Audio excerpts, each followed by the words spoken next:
Hi dear friends, இன்றைக்கி traditional வெள்ளை ஆப்பம், அதாவது தேங்காய் பால் ஆப்பம் எப்படி பண்ணலாங்கிறத நான் சொல்ல போகிறேன். இதுக்கு வந்து பார்த்திங்கன்னா நான் சூப்பராக ஒரு வேரியேஷன் கூட நான் உங்களுக்கு சொல்கிறேன். நிறைய வேரியேஷன்ஸ் இருக்குது அண்ட் டிப்ஸும் கொடுத்துருக்கேன். ஸோ மறக்காமல் மிஸ் பண்ணாமல் பாருங்கள்.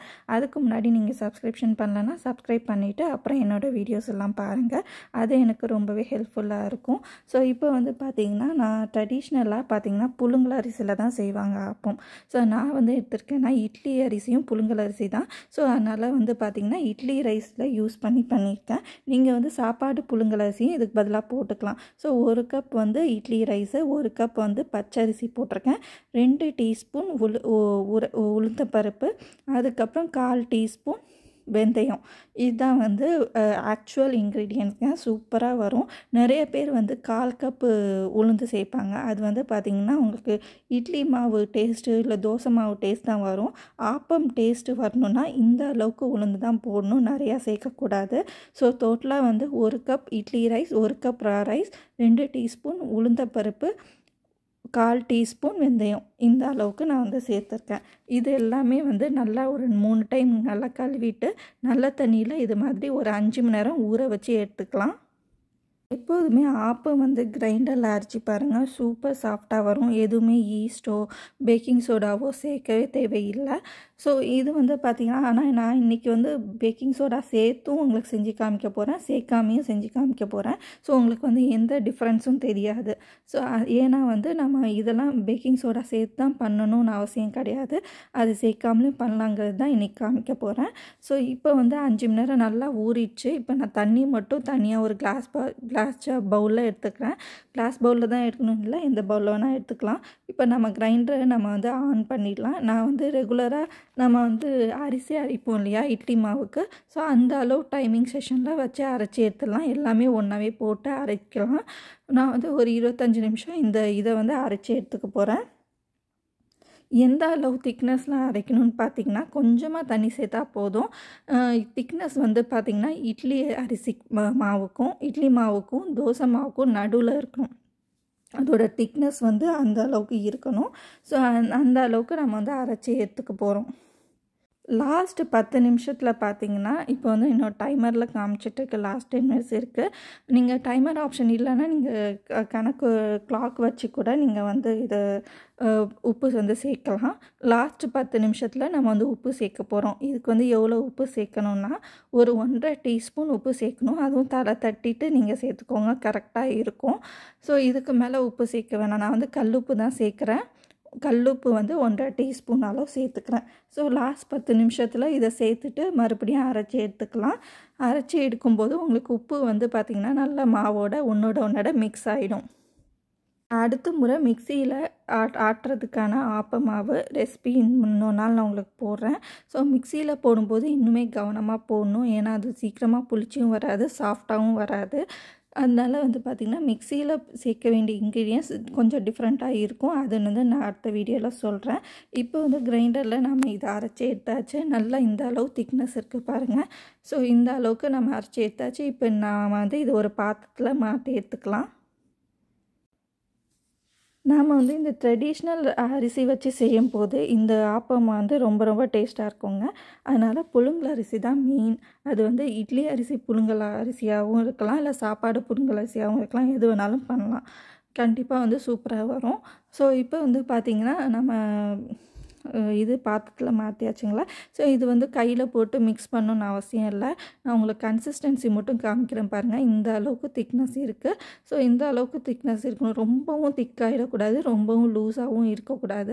அதாவது இட்லி மாவுக்கும் தோசை மாவுக்கும் நடுவில் இருக்கணும். ஒரு 15 மணி நேரம் நான் புளிக்க வச்சு இப்போ எடுத்திருக்கேன். இப்போ பார்த்திங்கன்னா உங்களுக்கு வந்து லைட்டாக வந்து மாவு இங்கே வந்து நான் யூஎஸில் இருக்கிறதுனால உங்களுக்கு வந்து மாவு வந்து சட்டுன்னு ரொம்ப ரைஸ் ஆகாது. பட் ஆனால் வந்து நல்லா புளிச்சு வந்திருக்கும். எப்படின்னு பார்க்குறீங்கன்னா நான் உங்களுக்கு பக்கத்தில் காமிக்கிறேன் பாருங்கள் எவ்வளோ பபிள்ஸ் இருக்குன்ட்டு. ஸோ இந்த பபிள்ஸும் இருக்கும். நீங்கள் திறந்து பார்க்கும்போது புளிச்ச வாடையும் அடிக்கும், ப்ளஸ் லைட்டாக ரைஸ் ஆகிருக்கும். ஸோ அந்த அளவுக்கு தான் வந்து இங்கே யூஎஸ்லலாம் புளிக்குங்க. பட் இதுக்கே வந்து ஆப்பம் வந்து அவ்வளோ சூப்பராக வந்துச்சு. ஸோ இப்போ வந்து பார்த்திங்கன்னா இன்னும் நீங்கள் இந்தியாவில் பண்ணும்போது உங்களுக்கு வந்து சூப்பராக பொங்கி வருங்க. ஸோ அப்படி வந்துச்சுன்னா உங்களுக்கு வந்து பேக்கிங் சோடா, ஈஸ்ட் எதுவுமே தேவையில்லை. சூப்பராக உங்களுக்கு வந்து ஆப்பம் வந்து சாஃப்டாக பண்ணி எடுத்துடலாம். இப்போ வந்து பார்த்திங்கன்னா இன்னொரு இன்க்ரீடியன்ட் சேர்க்கணும். அது என்னென்னா தேங்காய் பால். தேங்காய் பாலுக்கும் இப்போ வந்து நான் இந்த ஆப்பத்துக்கு வந்து பார்த்திங்கன்னா நான் வந்து காரசாரமாக வந்து தொட்டுக்கு சாப்பிட போகிறது கிடையாது. நம்ம கேரளா ஸ்டைலில் ஸ்வீட் கோகோனட் மில்க் அதுவும் நாங்கள் செஞ்சு அந்த ஆப்பத்துக்கு மேலே ஊற்றி சாப்பிட போகிறோம்.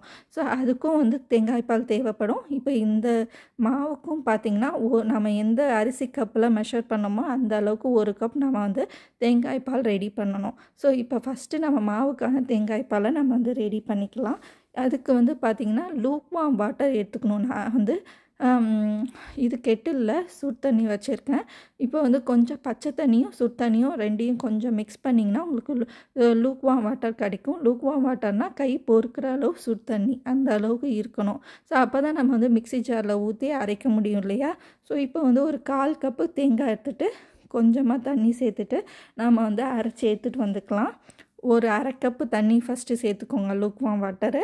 அதை வந்து நம்ம இப்போ அரைச்சி எடுத்துகிட்டு வந்துக்கலாம். இப்போ அரைச்சி எடுத்துகிட்டு வந்துட்டு நல்லா நைஸாக அரைஞ்சிச்சு. பாக்கி இருக்க தண்ணியும் சேர்த்துட்டு ஒரு ஓட்டு ஓட்டினீங்கன்னா நமக்கு வந்து மாவுக்கு சேர்க்க வேண்டிய தேங்காய் பால் அளவு கிடச்சிடும். இப்போ வந்து பார்த்திங்கன்னா இதையும் அரைச்சி எடுத்துகிட்டு வந்தாச்சு. இப்போ வந்து உங்களுக்கு ஃபுல் தேங்காய் மாவுக்கு நீங்கள் தேங்காய் பால் சேர்க்க வேணாம் அப்படின்னு நினச்சிங்கன்னா, ஸ்டோர் பண்ணிவிட்டு நீங்கள் அப்புறம் யூஸ் பண்ணணும் அப்படின்னு நினச்சிங்கன்னா, இதில் பாதி மாவு எடுத்துகிட்டு பாதி கப் தேங்காய் பால் மட்டும் சேர்த்து அப்போ நீங்கள் அந்த டைமுக்கு நீங்கள் வந்து ஆப்பம் சுட்டு எடுத்துக்கலாம். பாக்கி மாவு நீங்கள் ஃப்ரிட்ஜில் 2 நாளைக்கு வரைக்கும் ஸ்டோர் பண்ணிக்கலாம். அதுக்கப்புறம் நீங்கள் சுடும்போது திரும்ப நீங்கள் ஃப்ரெஷ்ஷாக தேங்காய் பால் சேர்த்துட்டு அதுக்கப்புறம் ஆப்பம் கூட நீங்கள் சுட்டுக்கலாம். நான் வந்து உங்களுக்கு அளவு காமிக்கணுங்கிறதுக்காக மொத்த மாவுக்கே வந்து 1 கப் தேங்காய் பால் சேர்த்து நான் வந்து உங்களுக்கு கலந்து காமிச்சிட்ருக்கேன். இப்போ 1 கப் தேங்காய் பால் அளவுக்கு சேர்த்தாச்சு. நல்லா மிக்ஸ் பண்ணி பாருங்கள். நம்மளுக்கு கரெக்டாக வந்து தோசை மாவை விட இன்னும் கொஞ்சம் லூஸாக இருக்கணும். அந்த அளவுக்கு இருந்தால் கரெக்டாக இருக்கும் ஆப்பம் சுடுறதுக்கு. ஸோ இதுக்கு எக்ஸ்ட்ரா தண்ணி நான் எதுவுமே சேர்க்க போகிறது கிடையாது. உங்களுக்கு சப்போஸ் திக்காக வந்துருந்துச்சுன்னா அந்த இது ஸ்டேஜ் மட்டும் கரெக்டாக பார்த்துக்கோங்க. திக்காக வந்திருந்ததுனா மட்டும் எக்ஸ்ட்ராவாக தண்ணி சேர்த்துக்கலாம், இல்லை எக்ஸ்ட்ராவாக தேங்காய் பால் கூட சேர்த்துக்கலாம். ஓகேங்களா. இப்போ நம்ம ஆப்ப மாவு ரெடி ஆகிடுச்சு. இப்போ நான் சொன்னேன் இல்லையா உங்களுக்கு வந்து டிஃப்ரென்ஸ் காமிக்கலான்ட்டு. ஸோ அதனால் வந்து டிஃப்ரென்ஸ் இல்லை, அந்த பேக்கிங் சோடா போட்டும் நான் வந்து செஞ்சு காமிக்க போகிறேன். ஸோ அதுக்கு வந்து கொஞ்சமாக மாவு நம்ம வந்து ஒரு சின்ன பாத்திரத்தில் எடுத்துக்கலாம். ஸோ இது வந்து பார்த்திங்கன்னா இந்த சின்ன பாத்திரத்தில் இருக்கிறது வந்து நான் பேக்கிங் சோடா ஆட் பண்ண போகிறேன். ஸோ அந்த அளவுக்கு கொஞ்சம் மாவு எடுத்துக்கலாம். ஸோ உங்களுக்கு வந்து டிஃப்ரென்ஸ் எதுவும் இருக்காதுங்கிறதுக்காக தான் நான் காமிக்க போகிறேன். ஏன்னா வந்து நம்ம கிரைண்டரில் மாவு அரைச்சிருக்கோம், புளிச்சிருக்கு. அதனால் வந்து நம்ம சோடா ஆப்பம் சாஃப்டாக வருமானு டவுட்டு இருக்கும். ஸோ அதனால் வந்து சோடா ஆட் பண்ணாமலே உங்களுக்கு சாஃப்டாக வருங்கிறது தான் நான் காமிக்க போகிறேன். இப்போ வந்து இதுக்கு வந்து 1/4 டீஸ்பூன் சோடா வந்து ஒரு தனி பாத்திரத்தில் கொஞ்சமாக சேர்த்துக்கிறேன். ஸோ இப்போ வந்து பேக்கிங் சோடா சேர்த்ததுக்கு ஒரு 5 நிமிஷம் அப்படியே அந்த மாவு விட்டுறணும். அதுக்குள்ளே நம்ம வந்து ஸ்வீட் கோகோனட் மில்க்கும் ரெடி பண்ணி வச்சுக்கலாம். இப்போ ஸ்வீட் கோகோனட் மில்க்கு வந்து பார்த்திங்கன்னா ஒரு மூடி தேங்காய், பாதி மூடி தேங்காய், அதாவது ஒரு ஃபுல் தேங்காயில் பாதி மூடி அந்த அளவுக்கு தேங்காய் எடுத்திங்கன்னா ஒரு 2-3 பேர்கிட்ட சாப்பிட்லாம். ஸோ உங்களுக்கு வந்து நிறையா வேணும்னா ஒரு ஃபுல் தேங்காவே நீங்கள் போட்டு பண்ணிக்கோங்க. இப்போ நான் அந்த அளவுக்கு தேங்காய் துருவல் எடுத்து போட்டிருக்கேன். இதுக்கு வந்து பார்த்திங்கன்னா 1 கப் சுடு தண்ணி அதையும் ஆட் பண்ணணும். அதுக்கு முன்னாடி நம்ம சர்க்கரையை ஆட் பண்ணிக்கலாம். சர்க்கரை வந்து நான் கேன் சுகரை ஆட் பண்ணியிருக்கேங்க. நீங்கள் ஒயிட் சுகராக இருந்தால் கூட ஆட் பண்ணிக்கலாம். ஸோ இது வந்து பார்த்திங்கன்னா நான் 2 டேபிள் ஸ்பூன் ஆட் பண்ணியிருக்கேன். 2 டேபிள் ஸ்பூன் ஆட் பண்ணிக்க பத்தலைன்னா அதுக்கப்புறம் கூட நம்ம சேர்த்து போட்டுக்கலாம். அது கூட ஒரு 1/2 டீஸ்பூன் இது ஏலக்காய் பொடி, அது வந்து நீங்கள் ஃப்ரெஷ் ஏலக்காய் கூட சேர்த்துக்கலாம். இந்த 2ஐயும் சேர்த்துட்டு நான் 1 கப் லூக்வார்ம் வாட்டர் பண்ணி இதில் சேர்த்துருக்கேன். இதை போய் நம்ம அரைச்சி எடுத்துகிட்டு வந்துடலாம். இப்போ நான் இதை வந்து அரைச்சிட்டு கொஞ்சம் கொஞ்சமாக தேங்காய் பாலை ஸ்க்வீஸ் பண்ணி எடுத்துகிட்ருக்கேங்க. உங்களுக்கு பிகினர்ஸ்க்காக எப்படி ஸ்க்வீஸ் பண்ணுங்கிறத நான் காமிச்சிட்ருக்கேன். இதோட சக்கையை தனியாக கலெக்ட் பண்ணி வச்சுருக்கேன். ஸோ இப்போ வந்து ஒரு வடிகட்டி எடுத்துக்கோங்க. வடிகட்டியில் இது மாதிரி நம்ம அரைச்சி வச்சுருந்ததை ஊற்றிட்டு லைட்டாக இது மாதிரி ப்ரெஸ் பண்ணி எடுத்தோன்னா தேங்காய் பால் வந்து கீழே வந்து கலெக்ட் ஆகும். ஸோ இப்போ வந்து கொஞ்சம் சக்கையான பிறகு கையில் எடுத்து புரிஞ்சால் கூட பாக்கி இருக்க தேங்காய் பாலும் மொத்தமாக வந்து கலெக்ட் ஆகிடும். அதோட சக்கையை மட்டும் நம்ம தனியாக எடுத்துக்கலாம். இப்போ அந்த சக்கையும் நீங்கள் வேஸ்ட் பண்ணாமல் 2வது தேங்காய் பால் வேணுன்னா யூஸ் பண்ணிக்கலாம். ஸோ அதுலேயும் வந்து கொஞ்சம் சர்க்கரை போட்டு நீங்கள் யூஸ் பண்ணிக்கலாம். இப்போ நான் கலந்துட்டு இதை டேஸ்ட் பண்ணி பார்க்குறேன். எனக்கு சர்க்கரை மட்டும் தான் கொஞ்சம் பத்தலை. அதனால இன்னும் கொஞ்சம் நம்ம சர்க்கரை வேணும் காட்டியும் நான் என்ன பண்ணுறேன்னா கொஞ்சம் அந்த சக்கையை இதில் போட்டுட்டு அதுக்கப்புறம் 2 டேபிள் ஸ்பூன் சர்க்கரை வந்து சேர்த்துருக்கேன். இன்னும் 2 டேபிள் ஸ்பூன் சர்க்கரை சேர்த்துருக்கேன். அதுக்கப்புறம் ஏலக்காய் தூள் சேர்க்க தேவையில்லை.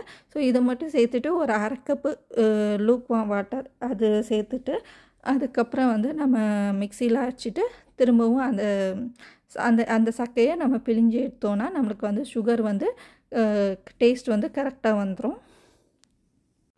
ஸோ அதனால் இதையும் வந்து இது வந்து ஒரு சின்ன டிப்புக்காக தான். சப்போஸ் உங்களுக்கு பத்தலைன்னா இது மாதிரியும் செஞ்சு எடுத்துக்கலாம். திரும்பவும் நீங்கள் ஃப்ரெஷ்ஷு தேங்காய் எடுத்து பண்ணணும்னு அவசியம் இல்லை. அந்த சக்கையிலே நீங்கள் கொஞ்சம் சர்க்கரை சேர்த்துட்டு இது மாதிரி புழிஞ்சு எடுத்துடலாம். ஸோ இப்போ வந்து நம்மளோட சூப்பரான ஸ்வீட் கோகோனட் மில்க் ரெடி ஆகிடுச்சுங்க. இப்போ நான் டேஸ்ட் பண்ணி பார்த்தேன்.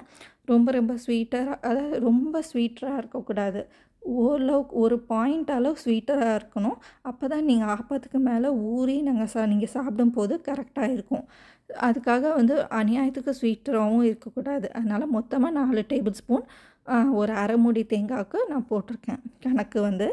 ஸோ இப்போ வந்து நம்ம ஆப்பம் சுட்டுடலாம். நான் வந்து ஃபஸ்ட்டு பேக்கிங் சோடா போட்ட ஆப்பம் வந்து நான் சுட்டுட்ருக்கேன்.